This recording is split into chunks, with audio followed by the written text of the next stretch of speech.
Sahanavavatu Sahanau Bhunaktu Saha Viryam Karavavahai Tejasvinavadhitamastu ma vidvishavahai.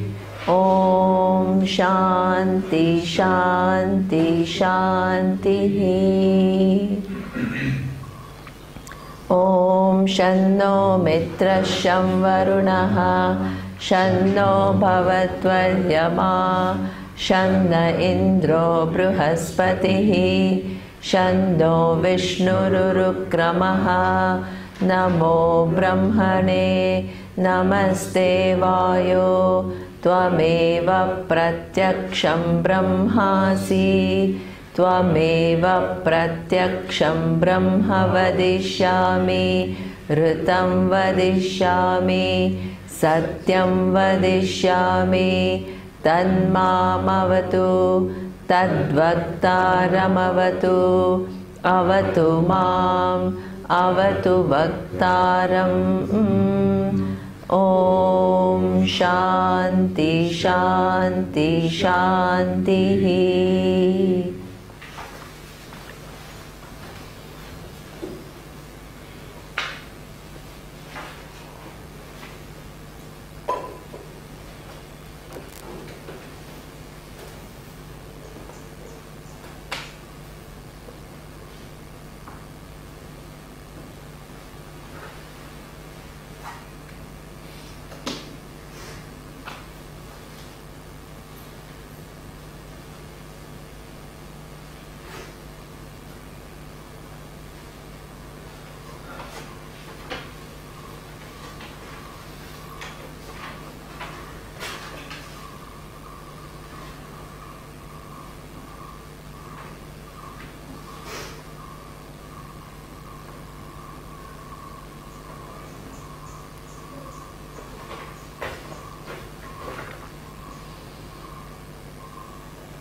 I had explained that when the analysis of Ananda is done, the analysis, you may imagine a person, right, in his mind experiencing the Ananda that everybody experiences here.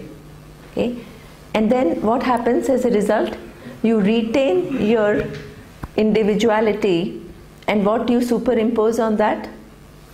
Some extraordinary thing. Okay? You superimpose limitlessness and extraordinary thing on your individuality.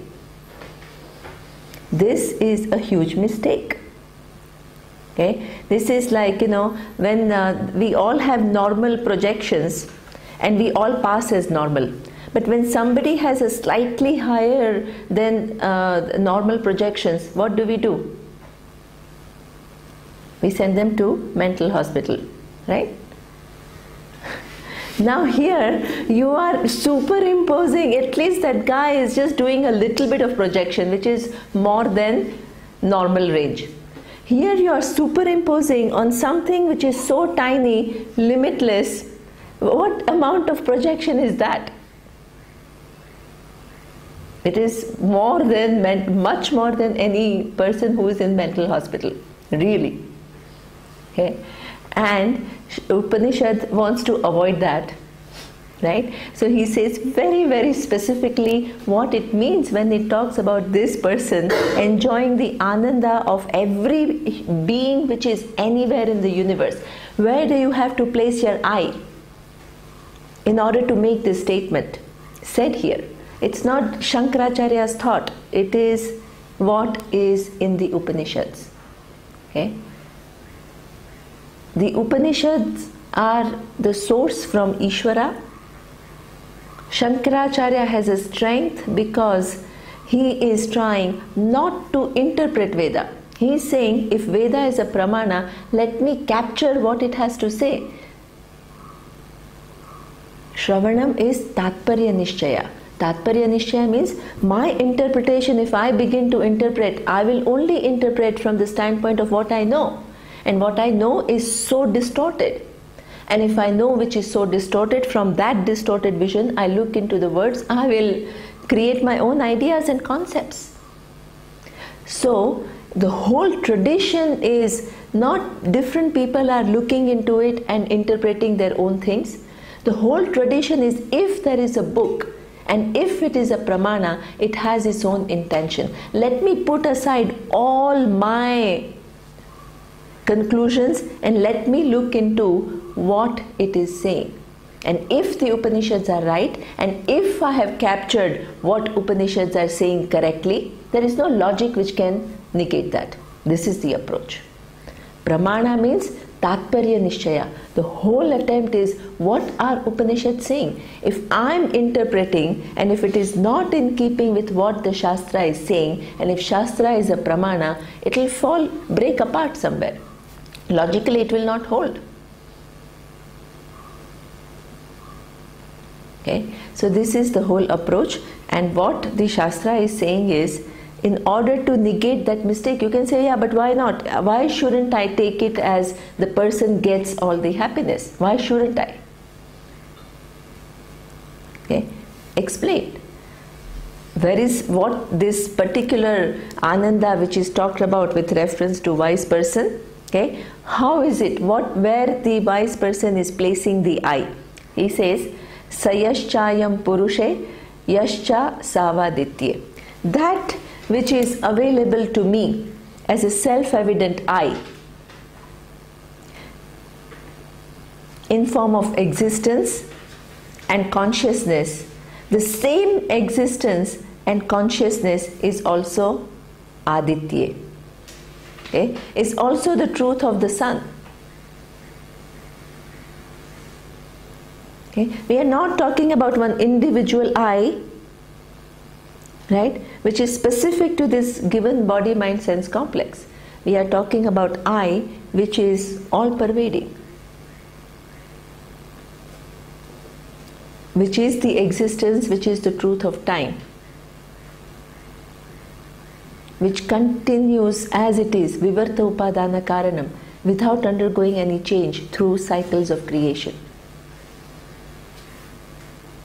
But that existence, which is the only truth, and Jagat is mithya, okay, is always present.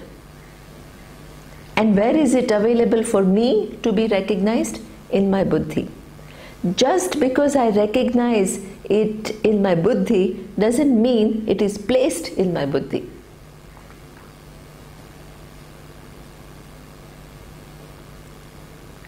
It is all pervading. Last time Bhashyakara reminds you how it is all pervading, because now you have had Karya Karana Prakriya. Karya Karana Prakriya means what? Any effect is pervaded by the cause. Right? You can't have a table without the wood. You can't have the wood without atoms. So wherever, it's not that everything is below. There is not that there is a table and wood is below, and wood is there and atoms are below. Wherever there is table, there is wood, presence of wood there. Wherever there is wood, there is a presence of atoms there.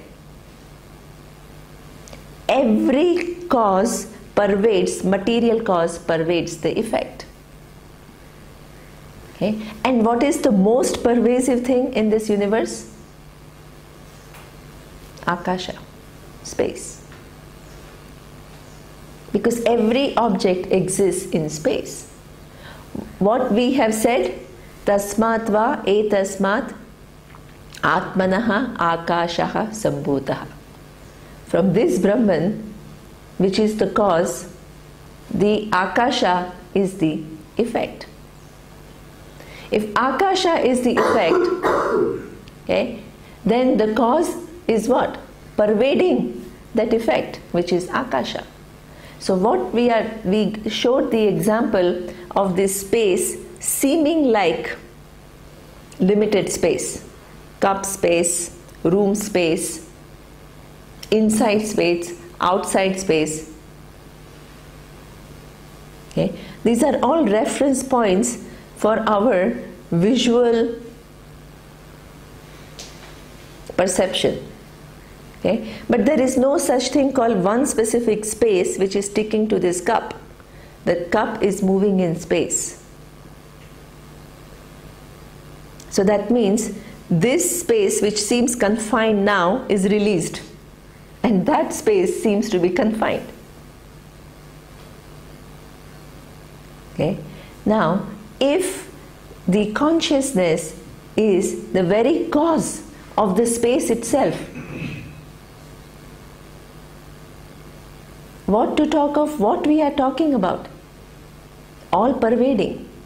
Okay? It seems to be confined to this body mind sense complex. Then when I move there, it seems as though the consciousness is also moving. Consciousness is not moving. Everything moves in consciousness. Then their consciousness seems to be confined. When there is no Sukshma Sharira, there appears to be no consciousness. It seems like inert. You can say, yeah, there is an existence which could be the basis, but where is consciousness? Okay. Then we have to bring in that in-between factor, so kamayata, that all knowledge, satapo tapyata satapastaptva, idam sarvam asrujata. There is that all knowledge intervening factor, which makes so-called particles behave in a way that it becomes a tangible object. And the truth of that all knowledge is what? Consciousness. Consciousness is all pervading. It pervades time, it pervades space, it pervades every object, sentient and insentient. It pervades manifest and unmanifest.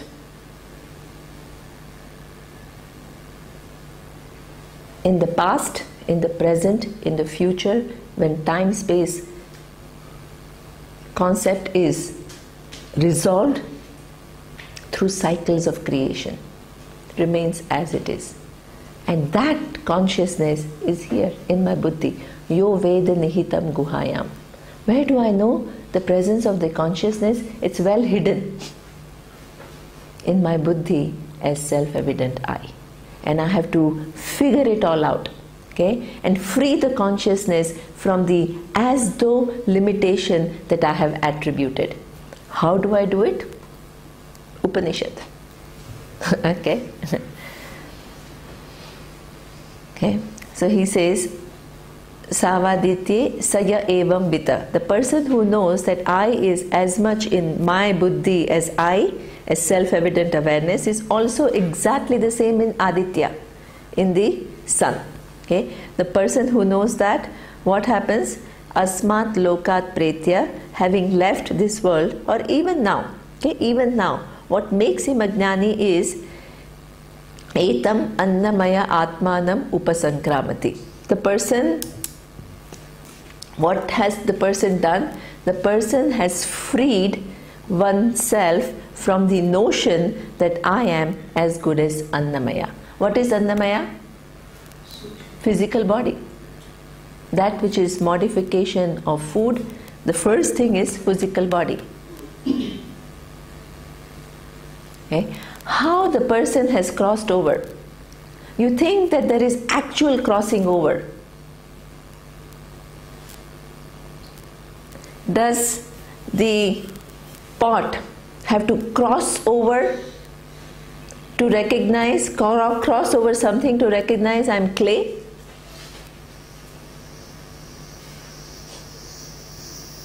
Oh, mithya is so difficult to cross over. I have to go somewhere else. I have to physically transcend.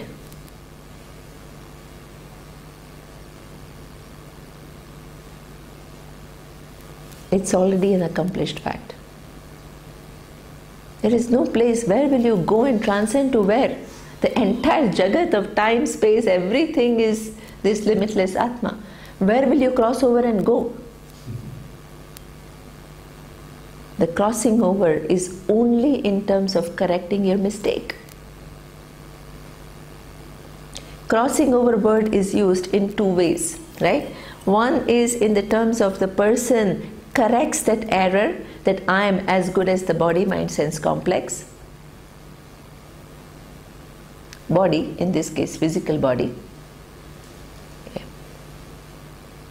The other thing is, as we have seen, after death, when there is no, when the person's prarabdha has come to an end, then there is almost as though actual crossing over, because person doesn't come back, okay, in a given form to experience the universe. Why? We have seen, you bring back the whole teaching, okay, that physical body is coming as a result of what?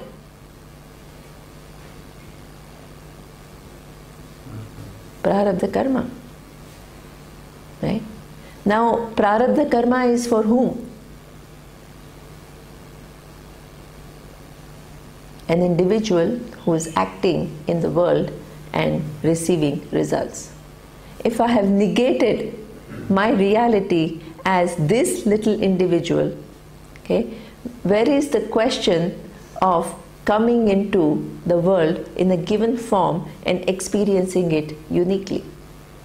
It has served its purpose. It's all done. The person crosses over the physical body after death while the person is alive in one's own understanding of what is what. What we have seen, Annamaya, what is the cause of this Annamaya? Pancha Mahabhuta. Akasha, Vayu, Agni, Apav, Prithvi. Each one I cannot say is I. Water is not I, I'm very clear. Space is not I. Agni, fire is not I. Prithvi is not I. Air is not I. If all five are not I, when they come together through this all knowledge in a certain combination which makes this incredible body, but does it become I? Five non-I's make it into I? No.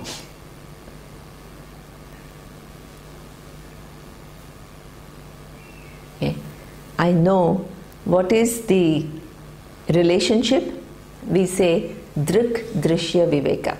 The prakriya is, you are the Drik, you are subject is distinct from the object. You objectify all your conditions of your physical body. They come and they go. The cells which were not there 12 years ago are there now. It all is constant flux, constantly changing. You remain.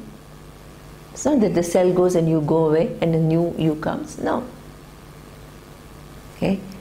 The person crosses over Annamaya. What happens? The person also crosses over Etat Annamaya Atmanam Upasankramati, Etam Pranamaya Atmanam Upasankramati. The person crosses over Prana. Prana is all the pranic functions which are also confined to the body. Okay? The external air enters the body and it becomes prana. It goes in, it provides oxygen, purifies my blood, purifies my lung, okay, aids in my digestive and circulatory systems, evacuation systems. This is all kind of, this whole function that I have is modification of air. The external air entering into my body has this amazing function that it does. Am I that? External air is not I. When it enters into the physical body, it performs specific functions: digestive, circulatory, evacuation, breathing in, breathing out, does it become I? No. Do I need to take out in order to understand that it is not I? Do I need to physically do anything to my pranamaya?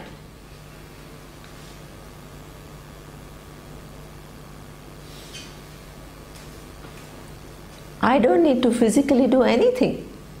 I just correct my understanding of what is what. Okay, it's not that I have to go deep in and I have to cross over all these koshas which are so difficult to cross over. There is no question of going deep in. Wherever there is mithya, there is satyam as its truth, as its basis. Dependent reality means what? Dependent reality means it depends upon something for its existence. That independent reality has to pervade mithya at every level. Any mithya has to be pervaded by satyam. It is just in understanding, I understand this pranamaya is not I.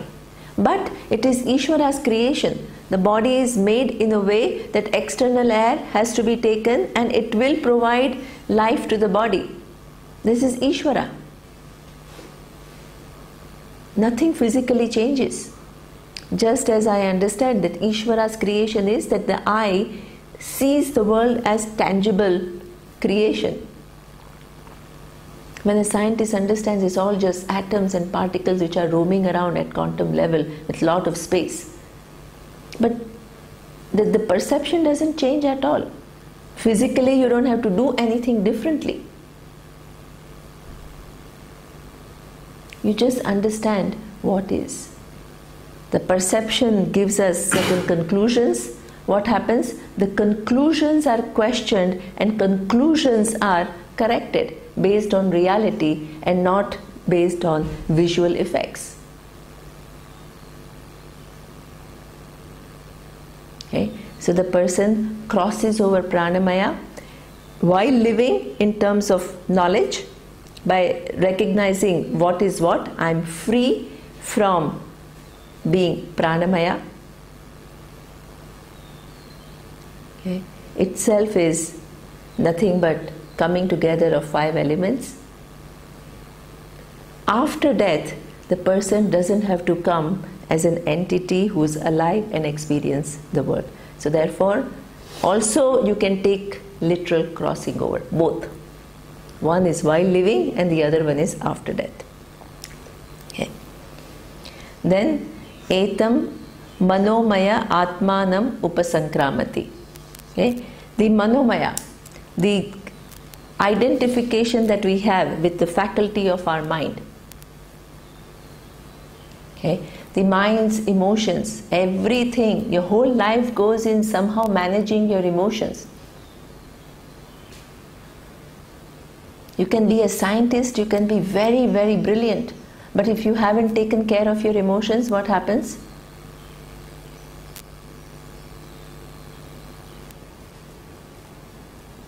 You can really be suffering, and people around you certainly could be suffering.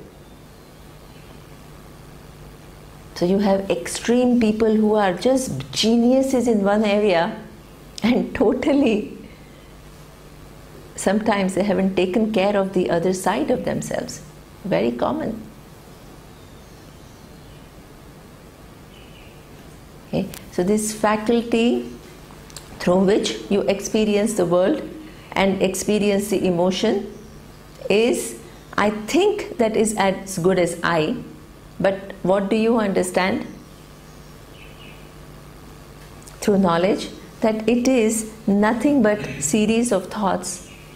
It is a brain function. The physical brain is nothing but neurons, which are nothing but cells, atoms and particles, which cannot be I. The thought which is produced as a result of these coming together of the neuron comes and goes. If I was manomaya, then when the thought goes, I should go.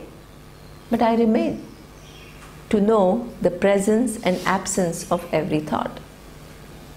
The person crosses over manomaya through knowledge. doesn't mean that the brain changes, that the brain doesn't think,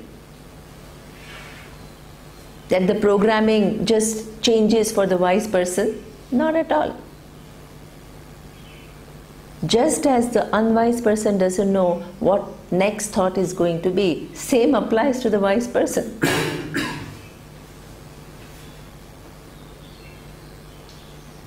Okay? What makes the person wise is, I am not as good as different functions of my mind. But that is said out of responsibility, not just kind of, proper understanding, and not just repeating, oh, I am not the mind. It is not an irresponsible statement. As we have seen before, again and again, I would like to emphasize that emotions have to be, in order for you to really understand, this is the creation of Ishvara. In order for you to really understand that I am free for all emotions that are taking place in my mind, I have to deal with my mind and take care of all these emotions which are giving me a distorted vision of the world. I cannot bypass that process. This is where we say the last say is Ishvara's. You may think you are very smart, but you are within the laws. Nobody can escape. Okay, so the person says it out of responsibility and real vision. Okay, Manomaya Atmanam Upasankramati. After death, there is no more coming into being and having one given mind which is distinct from all other minds based on your karma. The whole thing is negated. Okay, so there is then Etat Vijnanamayam Atmanam Upasankramati. Okay, the person crosses over Vijnanamaya, again through knowledge. This whole faculty of cognitive thinking, my intellect, through which I figure out many different things in the world. Based on that figuring out, I make decisions. I decide, I have a resolve. My sense of being a karta, the doer, all this belongs to Vijnanamaya. Vijnanamaya making that decision. For karma, you need Vijnanamaya. Here also we have to see how there cannot be knowledge and actions cannot produce the same result. Vijnanamaya is my sense of doership, my sense of taking decisions, my sense of understanding things based on which I make decisions. It requires that any karma will require karta, the doer. And then based on the actions that I have performed, I get the result. Where am I operating from? Vijnanamaya. Okay. What does the wise person understand? Vijnanamaya Atmanam Upasankramati. Crossed. How? Just as emotions are part of the human faculty of thinking, intellect is also a possibility within the brain. That whole process of knowing we have seen is what? Vritti Gnanam, as Sarthaka was talking about. Vritti Gnanam means if I have to capture something in terms of knowledge, what arises in my mind has to be in keeping with what is outside. That is what we call Vritti Gnanam. I need my brain, I need my thinking faculty, which is also part of my Antahkarana. Then I make a resolve and I make a decision and I act based on that. Okay?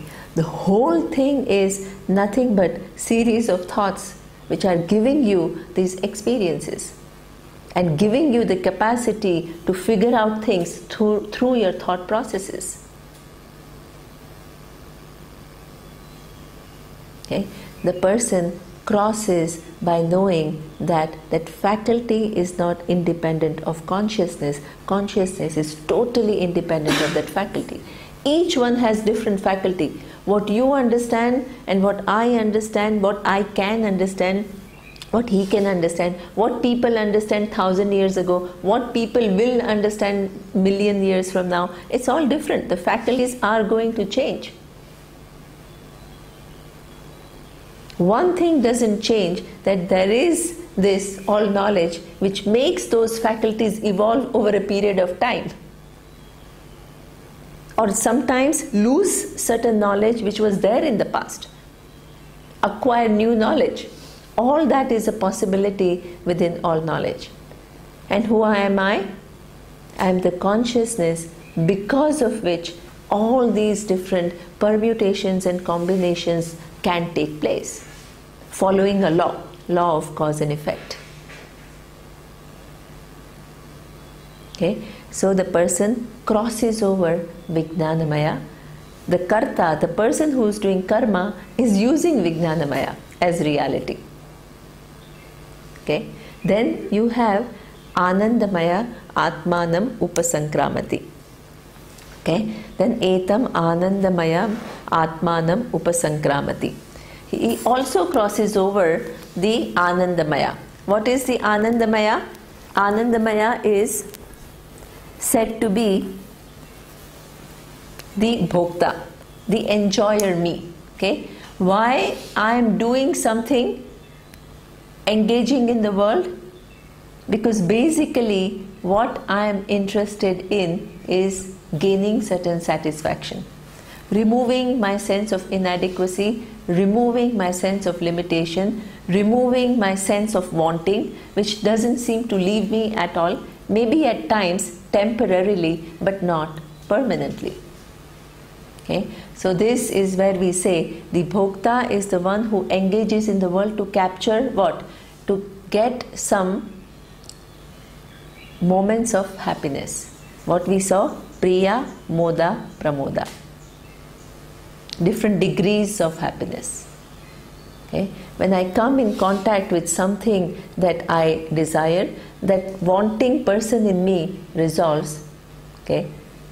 And then there is the experiential happiness. And what is my commitment? To prolong those experiences through some kind of a contact where seeker and sought resolve.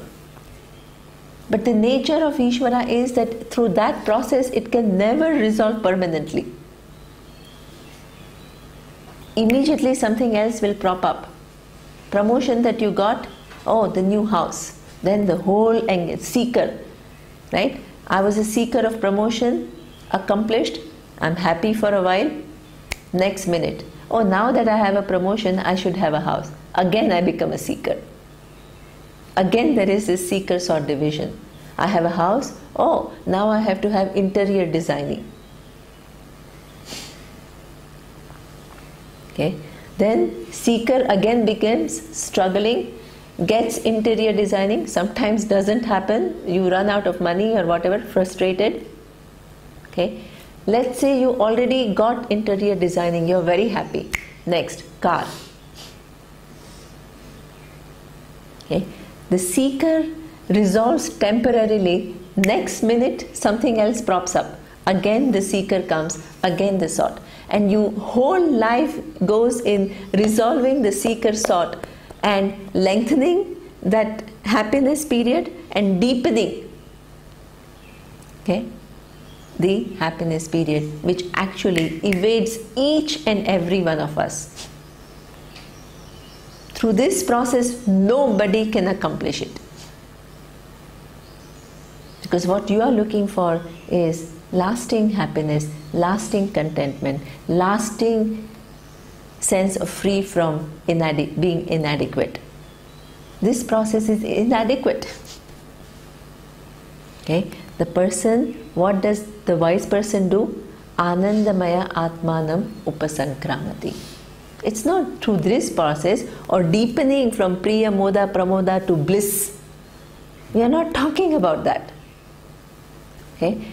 any possibility is there within the brain to get whatever amount of happiness. Now, in the past, in the future, for any human being or any beings that exist in any part of the universe. Look at the difference in what we imagine and what Upanishads are talking about.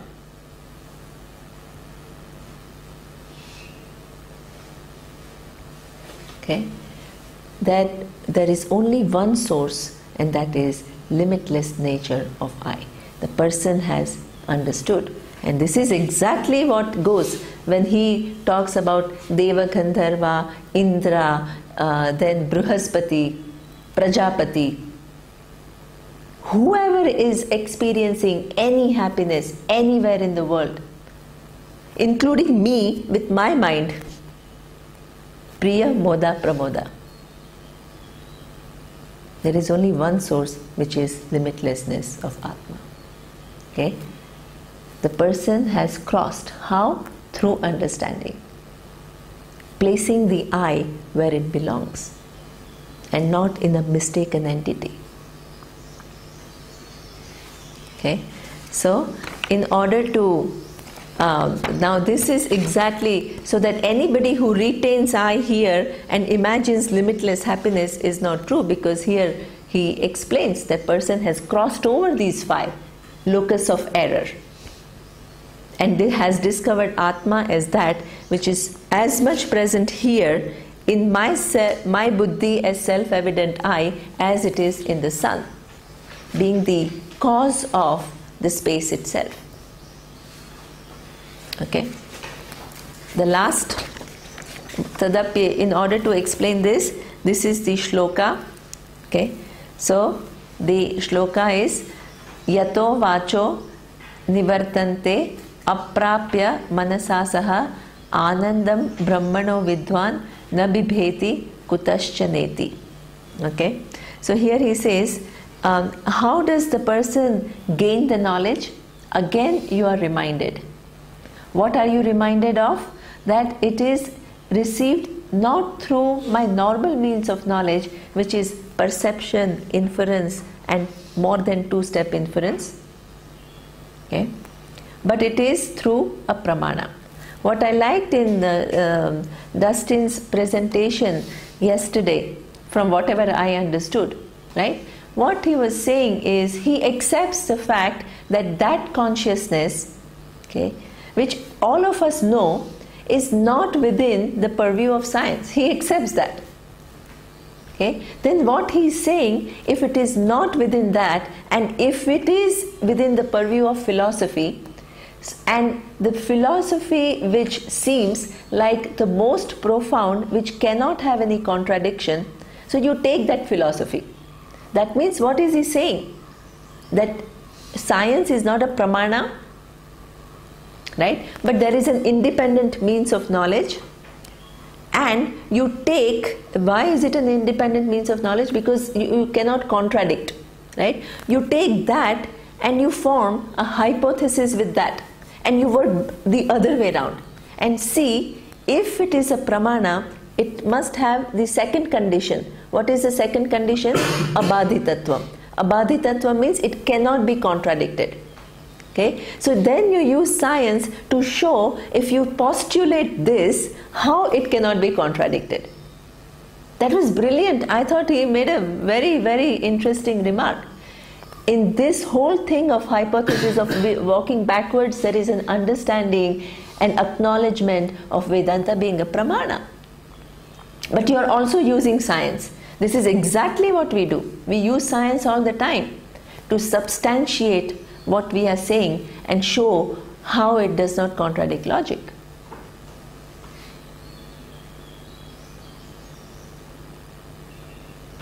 Okay? So this is where you say yato vacho nivartante aprapya manasasaha. So the knowledge is gained through the words where the mind does not reach. What does it mean? The words which are used as lakshyartha. They are not used in their direct meaning, because every word that we have conveys a limited meaning. And if you try to understand Vedanta with the literal meaning of the words, it doesn't work. It doesn't reach your mind. This is why, as Surya was saying, translations is what? When you are translating any given thing, right? If your integrity is just to really look at the dictionary meaning of the word, what is going to happen? You are going to say things which are limited, and you are not using the words in the right sense. Sometimes the words are used in keeping with certain idea in mind, like so kamayata, he desired. What happens? You translate, he desired. What do you imagine? One uncle, Ishvara, sitting there and he desired. You miss the whole point. Bhishasmat vatav pavate. From the fear, there is the air blowing.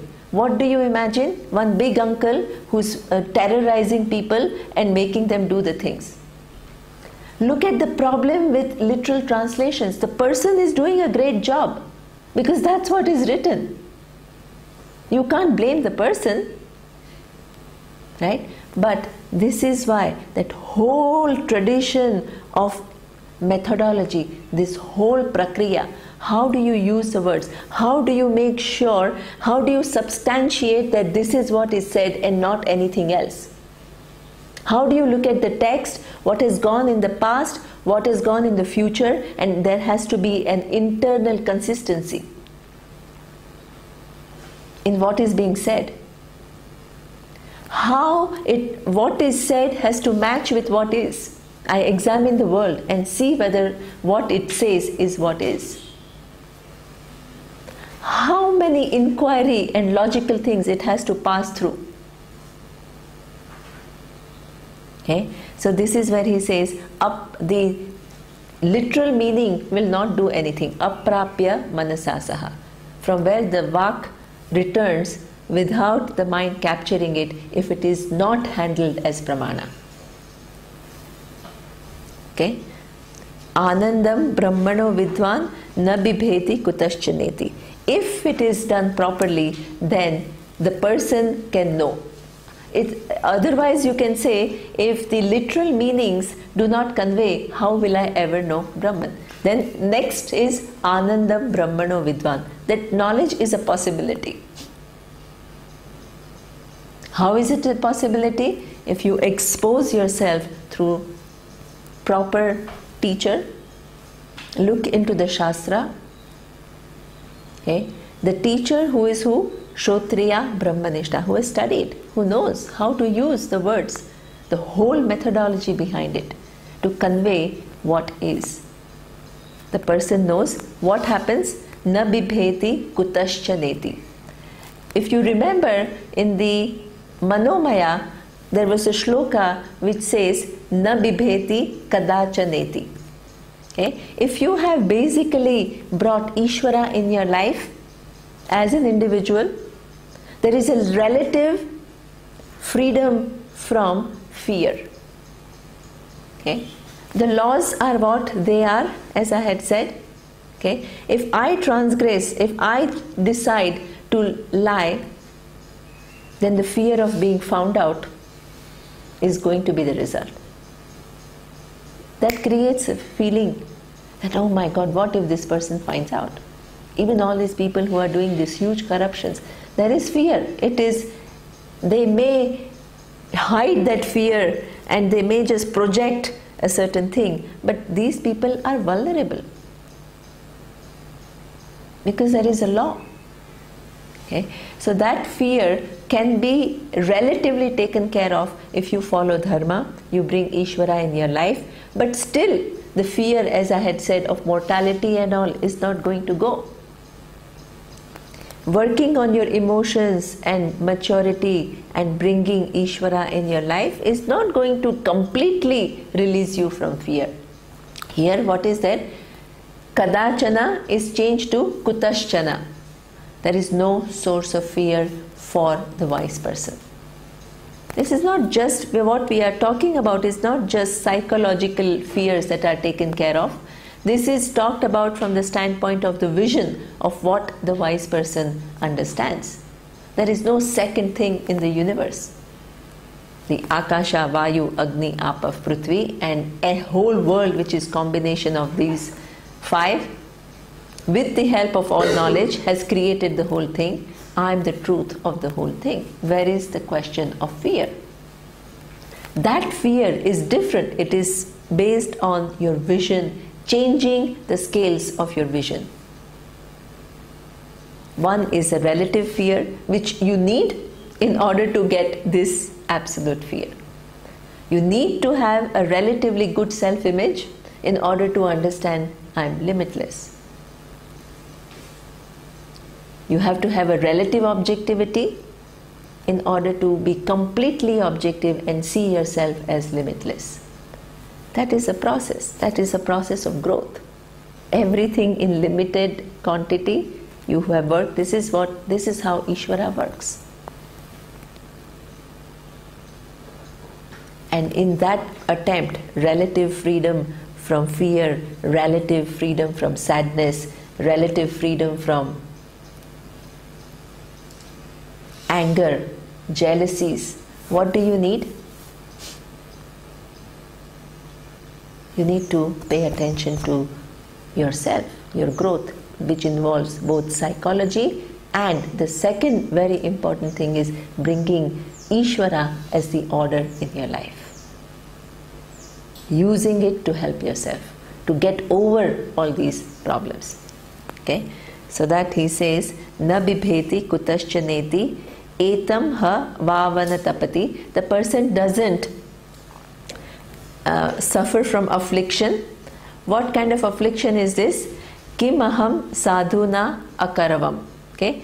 Why did I not do something which was supposed to be done by me? Okay? Kim aham papam akaravamiti. Why did I do something which was not to be done by me? Okay? This particular 2 things, every karta and bhokta experiences 2 things.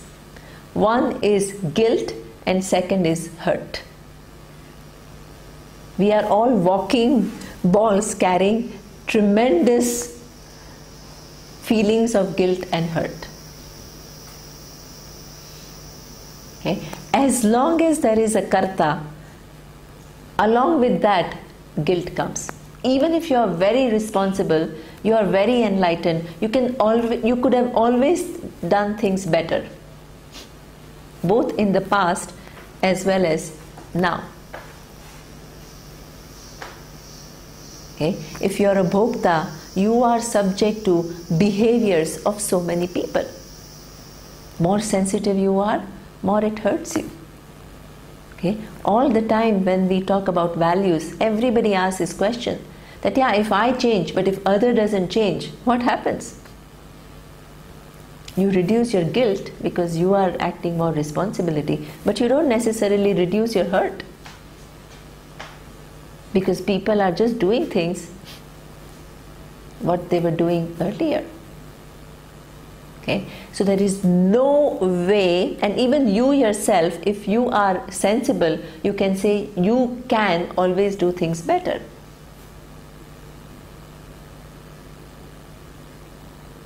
Okay?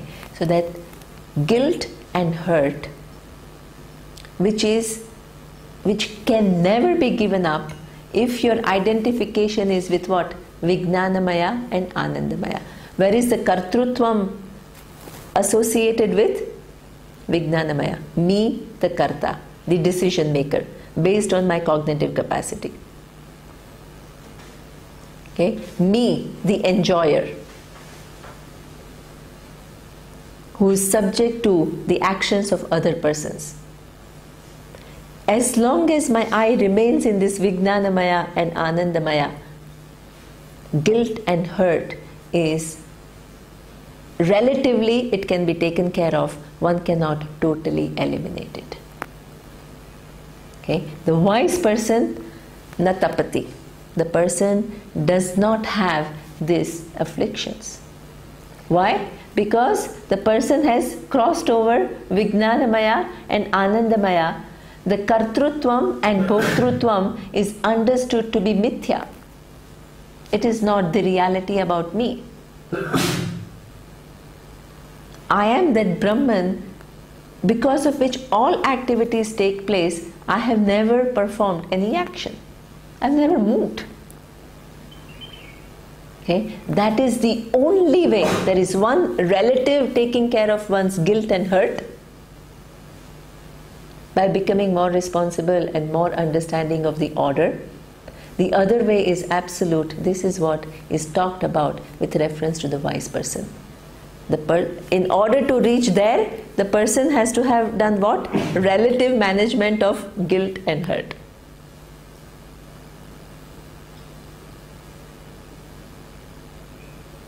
Okay, so here he says, the person kim aham sadhuna karavam, kim aham papam akaravam iti, na saya evam vidwan ete atmanam smrunute. Both happen. Both are possibilities. Kartrutvam and bhoktrutvam are possibilities that exist within Atma. Atma is never connected to kartrutvam and bhoktrutvam of any. Whether it is a saint, or it is the poorest person, or it is a criminal, Atma never becomes a karta. Okay, so this is where he says, Vidvanam ete atmanam smrunute, ubhe hi eva ete atmanam smrunute. Okay, one thing you always have the possibility of saying, I am that consciousness which is free from being karta and bhokta.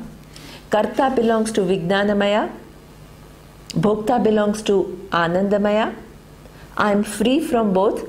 What you have done? You have created parallel realities. One is Atma, other one is Vijnanamaya, which is your buddhi, the other one is bhokta, which is one faculty of your mind which takes you as the enjoyer. Upanishads finally want to remind you the relationship between I and karta and bhokta.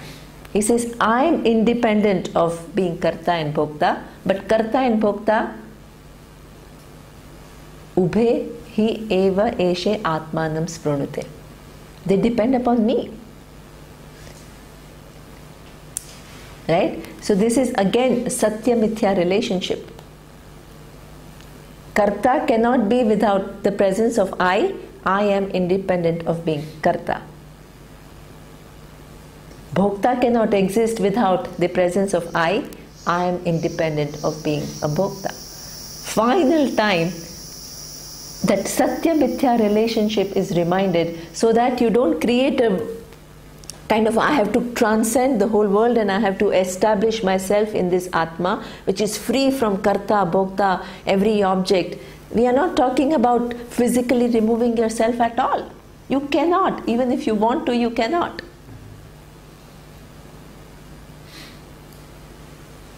Okay? Ubhehi eva eshe. What is a karta? It's a faculty which is coming together of 5 elements and Ishvara, putting it together. I am the truth of all. Whereas they cannot depend, they cannot exist without depending on me. Whole Vedanta is A is equal to B, but B is not equal to A. Mathematics doesn't work. Because two things do not enjoy the same order of reality. Last time, using of the pot, okay, pot cannot exist without clay. Clay is always independent of being a pot. The clay doesn't suffer from smallness, bigness, the shapes never was affected, never will be affected. In the past, in the present, in the future, any form of clay that exists anywhere in the universe, known to me, unknown to me, same thing applies.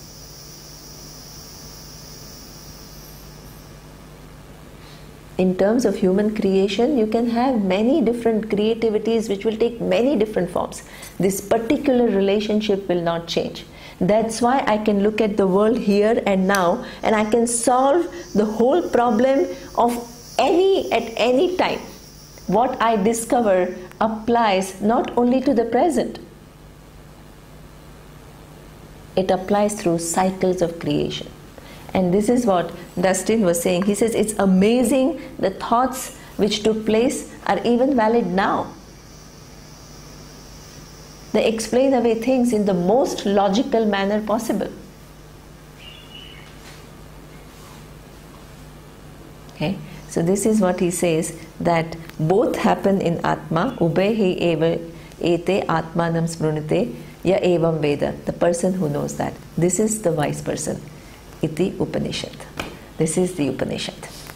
Okay? So, exactly 8. Thank you. Okay. Om Sahana Bhavatu Sahanau Bhunaktu Sahaviryam Karavavahai Tejasvinavadhitamastu ma vidvishavahai. Om Shanti Shanti Shanti.